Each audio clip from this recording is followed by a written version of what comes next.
आपने कभी सोचा है कि राजस्थान के एक छोटे से गांव खाटू में ऐसा कौन सा रहस्य छिपा है जो हर साल करोड़ों श्रद्धालुओं को वहां खींच लाता है? आखिर ऐसा क्या है उस मंदिर में जहां लोग एक सिर की मूर्ति के आगे नतमस्तक हो जाते हैं? क्या आपने कभी सुना है कि किसी व्यक्ति ने युद्ध में जाने से पहले अपना सिर दान कर दिया हो और वो सिर बिना शरीर के पूरी महाभारत का युद्ध देखता रहा, और यही सिर आज खाटू धाम में एक भगवान के रूप में पूजित है? यह कहानी कोई साधारण देवता की नहीं, यह कहानी है बारबरीक की, घटोत्कच के पुत्र की, एक ऐसे वीर की जिसे श्री कृष्ण ने स्वयं कलयुग का भगवान घोषित किया था। लेकिन सवाल यह है, क्यों? बर्बरीक ने ऐसा क्या किया कि कृष्ण को उनका सिर मांगना पड़ा? और क्या सच में खाटू श्याम वही बारबरीक हैं? हर साल फागुन महीने में करीब 1 करोड़ से ज्यादा श्रद्धालु खाटू श्याम के दरबार में हाजिरी लगाते हैं। कई लोग दावा करते हैं कि उनके यहाँ जाने भर से उनकी अधूरी मनोकामनाएं पूरी हो जाती हैं। किसी को नौकरी मिलती है, किसी को संतान सुख, तो कोई मृत्यु के मुंह से लौट आता है। क्या यह केवल संयोग है या खाटू श्याम जी में वाकई कोई अलौकिक शक्ति है? खाटू श्याम के मंदिर के भीतर एक अनोखा वातावरण रहता है। वहां की मूर्ति केवल एक शीश है, लेकिन उसमें इतनी ऊर्जा है कि लोग उसके सामने घंटों ध्यान में बैठे रहते हैं। कुछ लोग बताते हैं कि उन्होंने वहां दिव्य प्रकाश देखा, कुछ कहते हैं कि उनके शरीर में कंपन महसूस हुआ। क्या यह केवल श्रद्धा है या विज्ञान की पहुंच से बाहर कोई शक्ति? और ये भी सोचिए, क्यों कहा जाता है कि जब कलयुग में अधर्म चरम सीमा पर पहुंच जाएगा, तब यही श्याम बाबा नील घोड़े पर सवार होकर युद्ध के मैदान में उतरेंगे? क्या यह केवल एक प्रतीकात्मक विश्वास है या किसी आने वाले महायुद्ध का संकेत? इतिहासकारों के पास इसके जवाब नहीं है और विज्ञान की भाषा यहां मौन हो जाती है। लेकिन लाखों भक्त कहते हैं, हारे का सहारा खाटू श्याम हमारा। जो भी श्याम के दरबार में आता है खाली हाथ नहीं जाता। और सबसे बड़ा सवाल, क्या आज भी खाटू श्याम मंदिर में रात को वह सिर सोता है? क्या मूर्ति में कोई चेतना है, कोई दिव्य ऊर्जा? इन सारे सवालों के जवाब आपको इस डॉक्यूमेंट्री में मिलेंगे। हम जाएंगे उस भूमि पर जहां कृष्ण ने बारबरीक की परीक्षा ली थी, उस इतिहास में जहां युद्ध से पहले एक सबसे बड़ा बलिदान हुआ था, और उस मंदिर तक जहां हर धड़कन श्याम नाम का जाप करती है। तैयार हो जाइए एक ऐसी यात्रा पर जहां आस्था, इतिहास, विज्ञान और रहस्य सब एक साथ मिलते हैं, खाटू श्याम के दिव्य और रहस्यमयी संसार में। लेकिन उससे पहले अगर चैनल पर नए हैं तो वीडियो को लाइक करके चैनल को सब्सक्राइब जरूर कर लें। ये आपके लिए तो फ्री है, पर इससे हमारी काफी मदद हो जाती है। साल 2019 की बात है। राजस्थान के सीकर जिले का एक व्यापारी दिल्ली के एक बड़े अस्पताल में जिंदगी और मौत की जंग लड़ रहा था। डॉक्टरों ने जवाब दे दिया था, अब बस चमत्कार ही बचा सकता है। घर वाले टूट चुके थे, लेकिन तभी उस व्यापारी की पत्नी ने एक फैसला लिया। वो सीधा खाटू श्याम जी के दरबार पहुंची। आंखों में आंसू, हाथ में नारियल और दिल में एक ही संकल्प, हे श्याम बाबा, अगर मेरे पति को जीवन दान मिला तो मैं हर साल आपके दरबार में सेवा करूंगी। कहते हैं अगले ही दिन उस व्यक्ति की हालत में चमत्कारी सुधार हुआ। डॉक्टर तक हैरान थे, लेकिन यह सिर्फ एक कहानी नहीं है। ऐसे हजारों किस्से खाटू धाम से जुड़े हैं, जहां विज्ञान की सीमाएं खत्म हो जाती हैं और आस्था शुरू होती है। राजस्थान की तपती रेत पर जब सूर्य की किरणें पड़ती हैं तो लगता है मानो इतिहास की कोई सुनहरी परत जाग उठी हो। इस पावन भूमि की हर सांस में कोई ना कोई गाथा बसी हुई है। इन्हीं गाथाओं में एक है खाटू श्याम की। सीकर जिले में बसे इस मंदिर को लेकर केवल श्रद्धा ही नहीं, रहस्य भी जुड़ा है। कहते हैं यह मंदिर केवल एक पूजा स्थल नहीं, बल्कि एक ऐसी जीवित गाथा है जो आपको महाभारत काल से जोड़ती है। एक ऐसे योद्धा से मिलवाती है जो युद्ध में लड़ने नहीं, सिर कटाने आया था।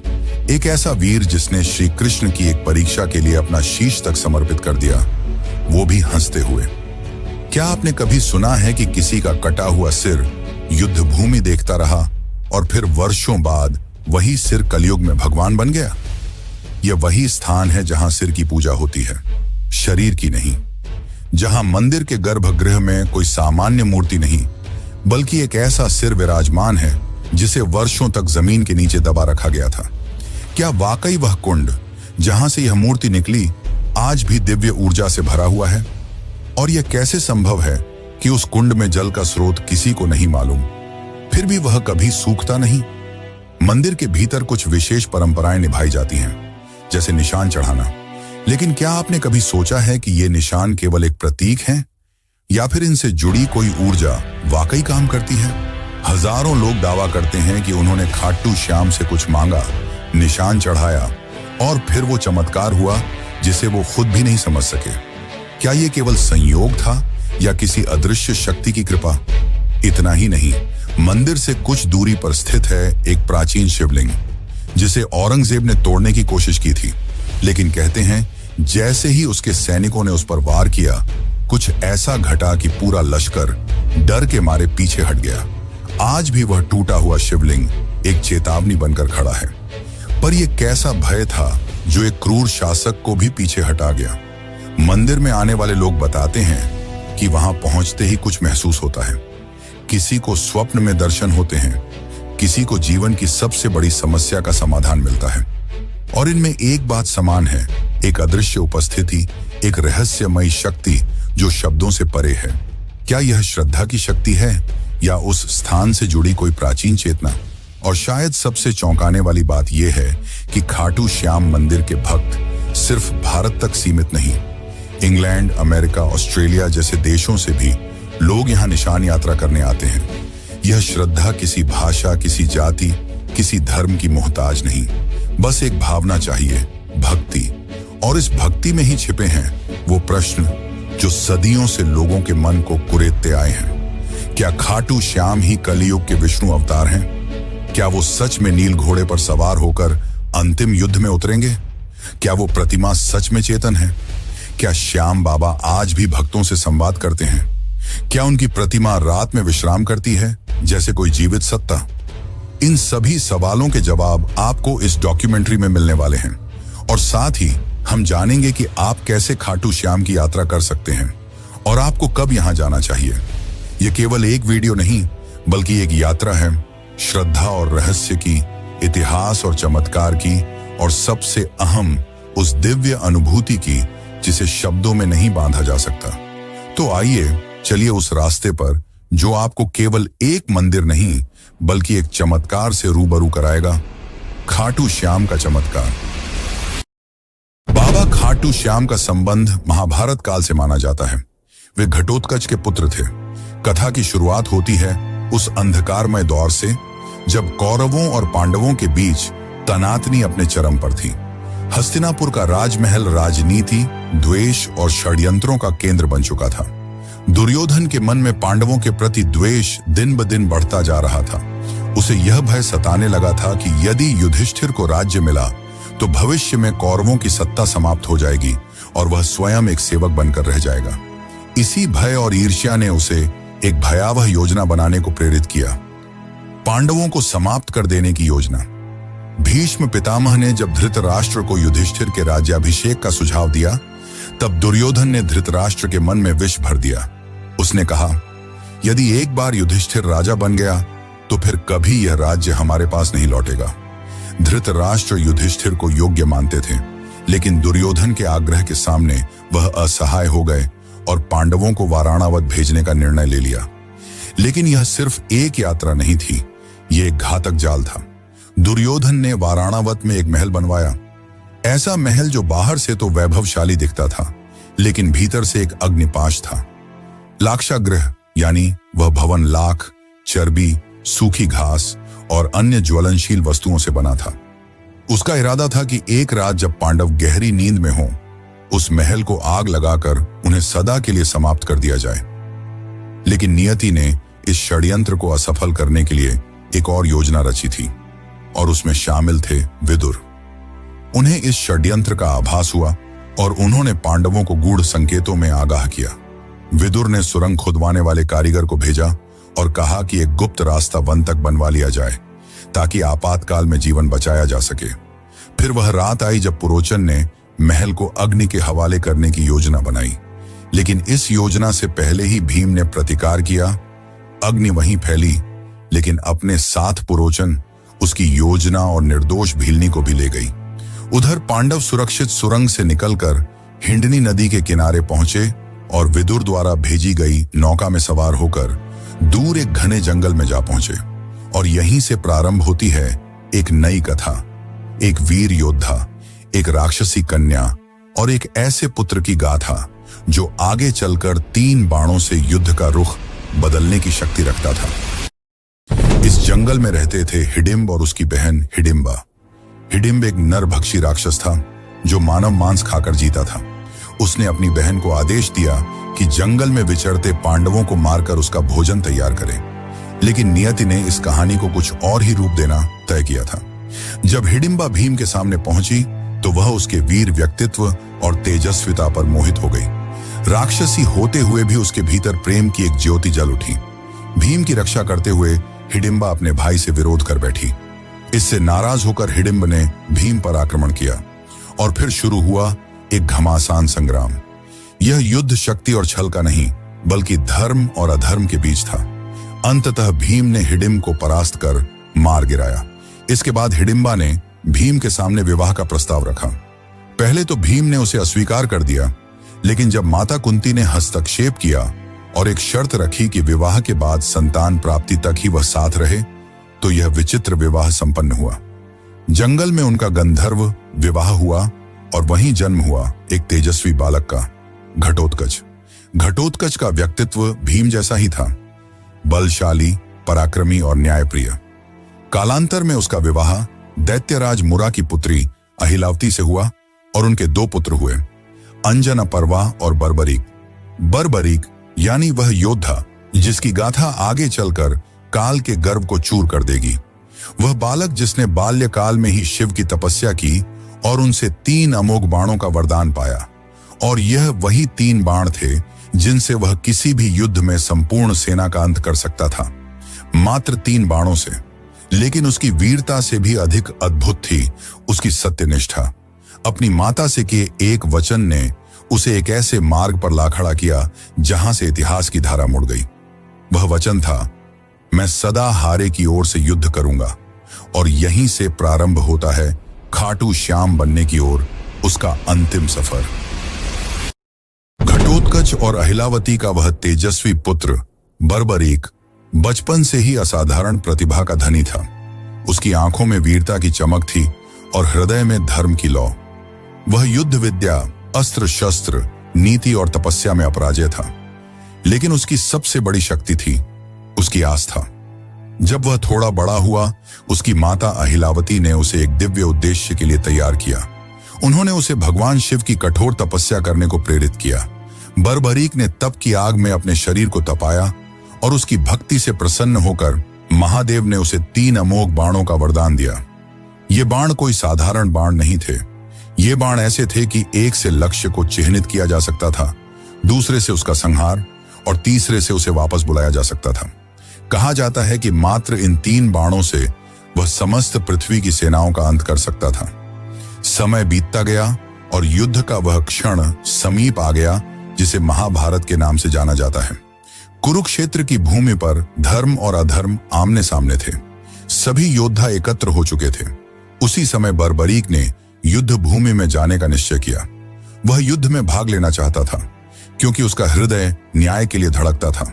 परंतु उसकी मां से लिया गया वचन अब उसके रास्ते में खड़ा था। उसने प्रण लिया था कि वह सदैव हारे हुए पक्ष की ओर से लड़ेगा।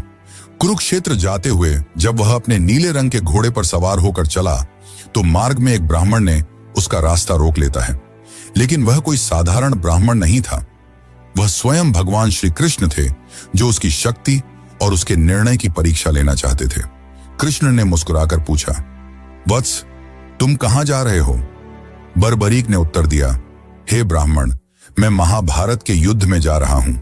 मेरा कर्तव्य है कि मैं उस पक्ष के लिए युद्ध करूं जो हार रहा हो।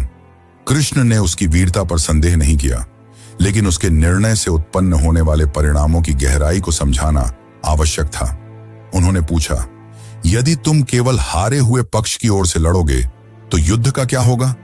बर्बरीक ने गंभीरता से उत्तर दिया, जहां हार होगी मैं वहां जाऊंगा और जिस ओर मैं जाऊंगा वह जीत जाएगी।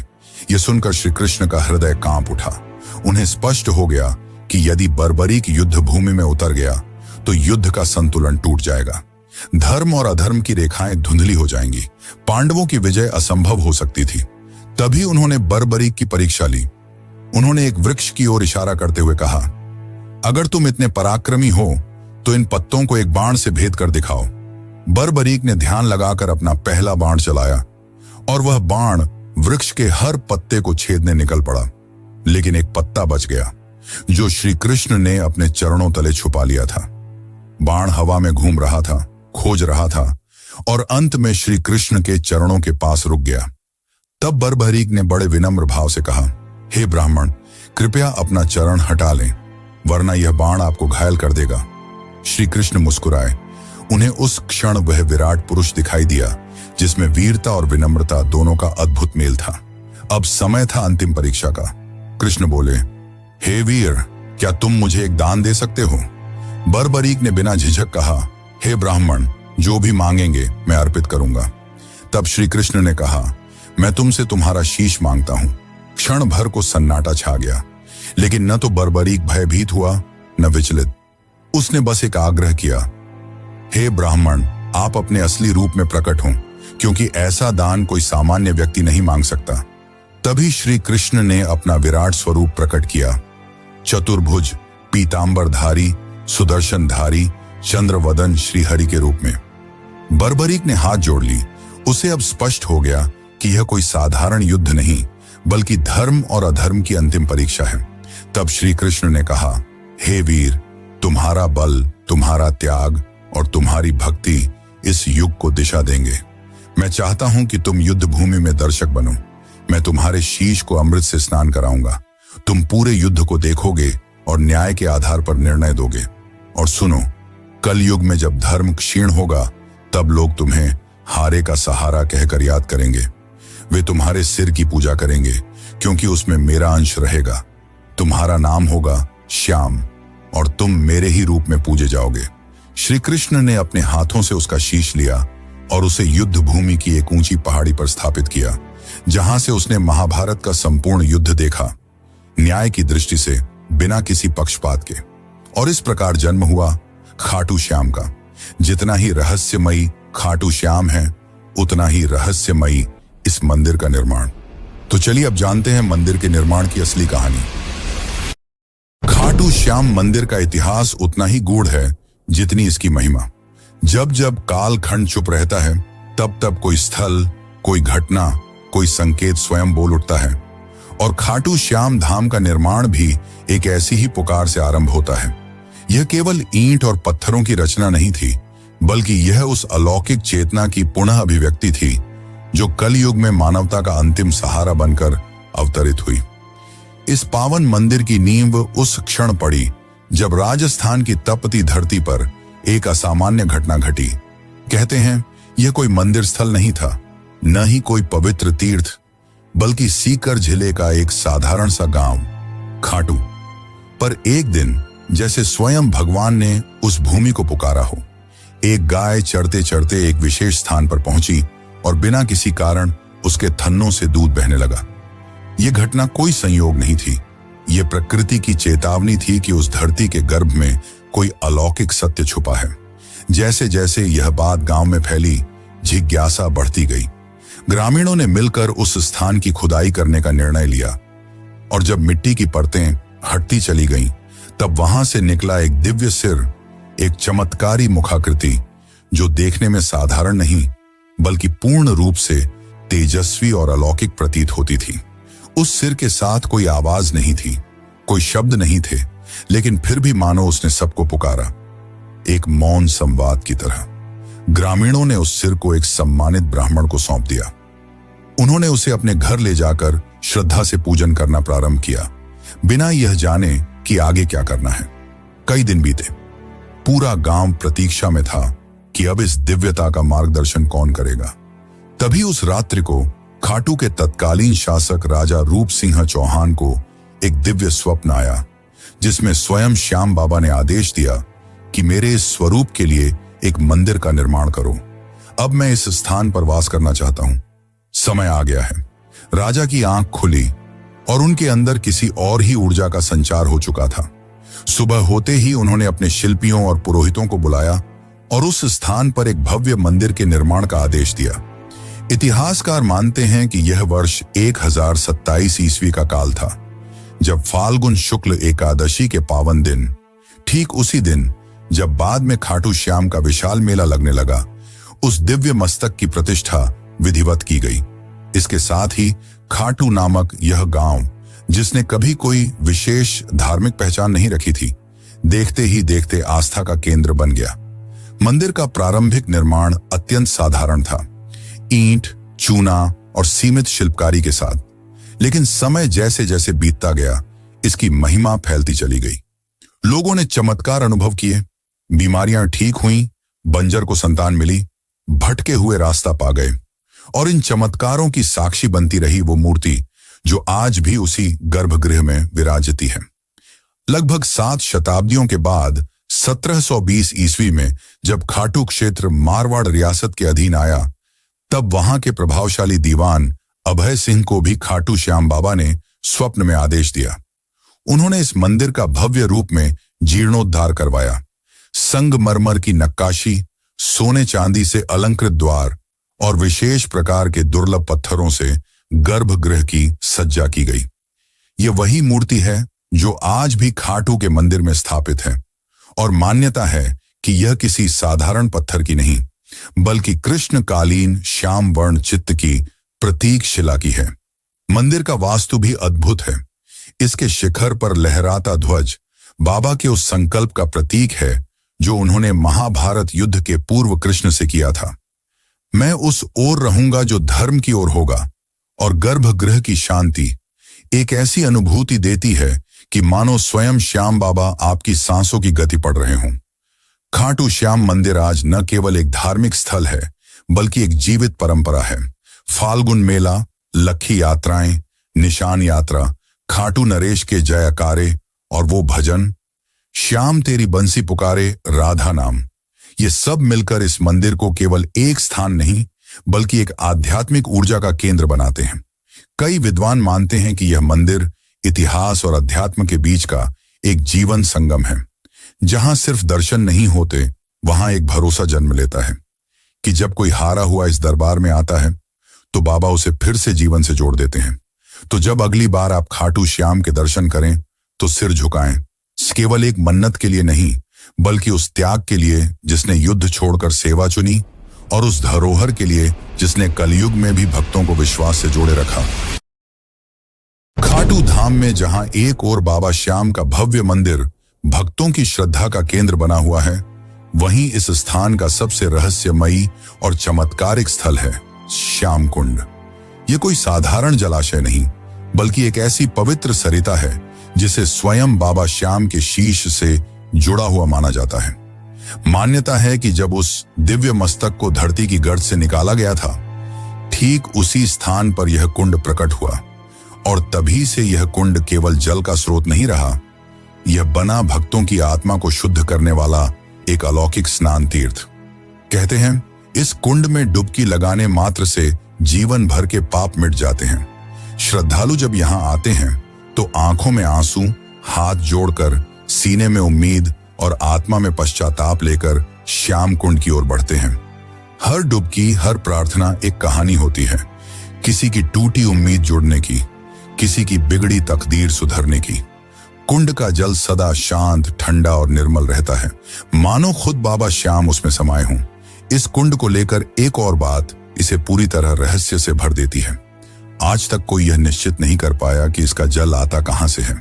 वैज्ञानिक दृष्टिकोण से जब भी इसे परखा गया, इसकी कोई स्पष्ट जलधारा न तो ऊपर से आती दिखी, न नीचे से कोई स्रोत मिला, पर फिर भी कुंड हमेशा लबालब रहता है, और इसीलिए लोग कहते हैं कि इसका जल पाताल लोक से आता है। ये बात सुनने में कल्पना जैसी लगती है, लेकिन जब आप वहां खड़े होकर चारों ओर देखेंगे और महसूस करेंगे कि कोई स्रोत न होते हुए भी जल लगातार बना रहता है, तब एक अलौकिक सिहरन आपके भीतर दौड़ जाती है। यह कुंड अपने आप में एक मौन चमत्कार है, जो सिर्फ आंखों से नहीं, हृदय से महसूस किया जा सकता है। श्याम कुंड से कुछ ही दूरी पर स्थित है दो और पवित्र स्थल, गौरी शंकर मंदिर और गोपीनाथ मंदिर। इनमें से गौरी शंकर मंदिर के साथ जुड़ी एक कथा दिल को झकझोर कर रख देती है। यह घटना तब की है जब मुगल सम्राट औरंगजेब की सेना ने इस पावन स्थल को निशाना बनाया था। धार्मिक स्थलों को नष्ट करना उसकी नीति थी और खाटू भी उसकी लिस्ट में आ गया था। उसकी सेना जब इस मंदिर को गिराने पहुंची तो सबसे पहले शिवलिंग पर भालों से प्रहार किया गया, परंतु उस क्षण कुछ ऐसा घटित हुआ जिसे देखकर सैनिकों की रूह कांप उठी। जैसे ही भाले शिवलिंग से टकराए, वहां से रक्त की धार फूट पड़ी। यह कोई कल्पना नहीं थी। वहां उपस्थित सैकड़ों लोगों ने स्वयं अपनी आंखों से वह दृश्य देखा। यह मानो शिवजी का प्रत्यक्ष आक्रोश था जो उन्हें अपनी रक्षा के लिए जगाना पड़ा। सैनिक घबरा गए, उनके हाथ कांपने लगे और वे डर के मारे वहीं से भाग खड़े हुए। और आज भी सैकड़ों साल बीत जाने के बाद भी उस शिवलिंग पर भाले के निशान स्पष्ट रूप से देखे जा सकते हैं। वो घाव जो उस दिन धर्म की रक्षा में स्वयं भगवान ने झेले थे। इस घटना के बाद किसी भी आक्रमणकारी की हिम्मत नहीं हुई कि वह इस धाम की ओर आंख उठाकर भी देखें।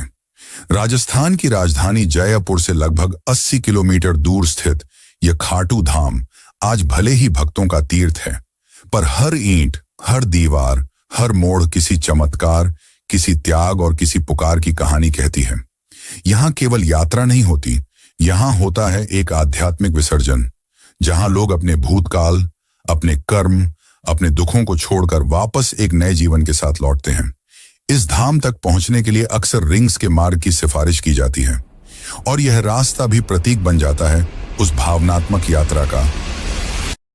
तो चलिए अब मैं आपको लेकर चलता हूं एक ऐसी यात्रा पर जो सिर्फ पैरों से नहीं बल्कि दिल से पूरी की जाती है।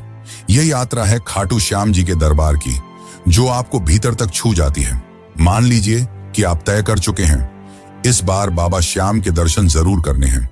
आप सुबह सुबह अपने घर से निकलते हैं, दिल में एक अजीब सी हलचल लिए, जैसे कोई आपको खींच रहा हो। रास्ते भर हारे का सहारा बाबा श्याम हमारा की धुन जैसे हर सांस में गूंजती रहती है।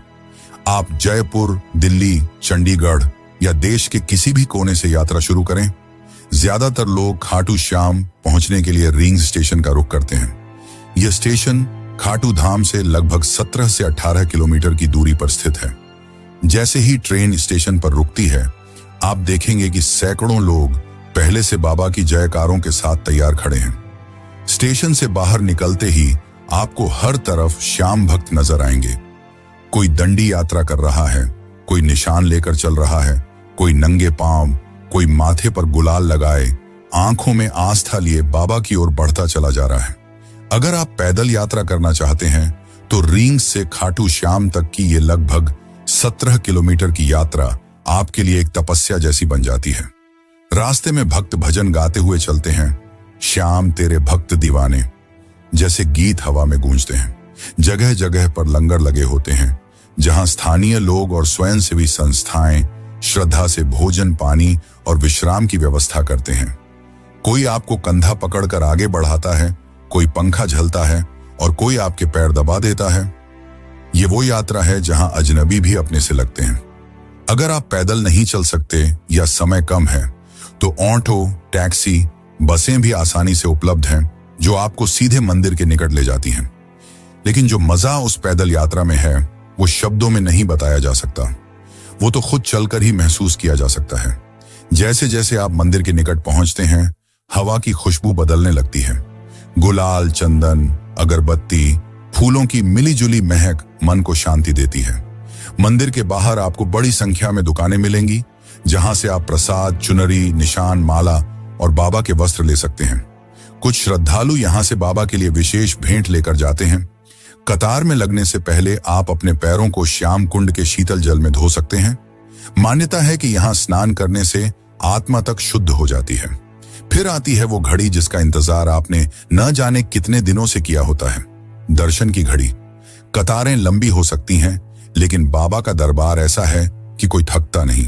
मंदिर परिसर में भजन मंडली लगातार श्याम राग गा रही होती है। जैसे ही आप गर्भगृह में प्रवेश करते हैं और सामने बाबा श्याम की मूर्ति दिखती है, वो नीली श्याम रंग की आंखें, मोर पंख, श्रृंगार से सजे स्वरूप को देखकर ऐसा लगता है जैसे बाबा अभी बोल पड़ेंगे। उस पल में समय जैसे रुक जाता है, सांसें थम जाती हैं और आंखें नम हो जाती हैं। दर्शन के बाद आप वहीं मंदिर परिसर में बैठकर कुछ देर आंखें बंद कर लें तो लगेगा जैसे जीवन में जो उलझनें थीं वो हल हो गईं। बाबा की कृपा सिर पर महसूस होने लगती है। मंदिर के पास ही आपको भव्य हवन कुंड मिलेगा, जहां श्रद्धालु अपनी मनोकामनाओं की पूर्ति के लिए आहुति देते हैं। मंदिर के बाहर आपको प्याऊ, प्रसाद वितरण केंद्र और आराम के लिए साधु संतों की छांव में बैठने का भी अवसर मिलेगा। अब जब आप वापसी के लिए कदम बढ़ाते हैं तो मन भारी हो जाता है। लगता है काश थोड़ी देर और रुक सकते, पर बाबा का आशीर्वाद लेकर लौटना ही होता है। साथ में लेकर जाते हैं उस यात्रा की स्मृतियां, वो चांटिंग की गूंज, वो प्रसाद की मिठास, वो कुंड की ठंडक और बाबा के दर्शन की गर्माहट। ये यात्रा कोई सामान्य तीर्थ यात्रा नहीं, ये एक भावनात्मक पुनर्जन्म है। यहां आप कुछ छोड़कर नहीं जाते, आप कुछ लेकर नहीं जाते, आप खुद बदल कर लौटते हैं। और जब कोई आपसे पूछता है कि कैसा रहा खाटू श्याम जी का सफर, तो आप मुस्कुराकर कहते हैं, बाबा ने बुलाया था और सब कुछ बदल गया। तो दोस्तों, अगर आपको ये खाटू श्याम जी की रहस्यमयी और भावनाओं से भरी यात्रा पसंद आई हो, तो इस वीडियो को एक प्यारा सा लाइक जरूर दीजिए और कमेंट में जय श्री श्याम लिखकर अपने भाव प्रकट कीजिए। ऐसे ही अद्भुत और दिल छू लेने वाले आध्यात्मिक रहस्यों से जुड़ी कहानियां पाने के लिए सब्सक्राइब जरूर करें और बेल आइकॉन दबा दें, ताकि अगली वीडियो की घंटी सबसे पहले आपके पास बजे। और क्या आपको पता है दुनिया के सबसे अमीर मंदिर के चौंकाने वाले रहस्यों के बारे में, जहां चुपचाप छिपा है एक ऐसा रहस्य जो सुनकर आप भी चौंक जाएंगे। तिरुपति बालाजी मंदिर के चौंकाने वाले रहस्य, बस यहां पर क्लिक कीजिए और अगली यात्रा शुरू कीजिए।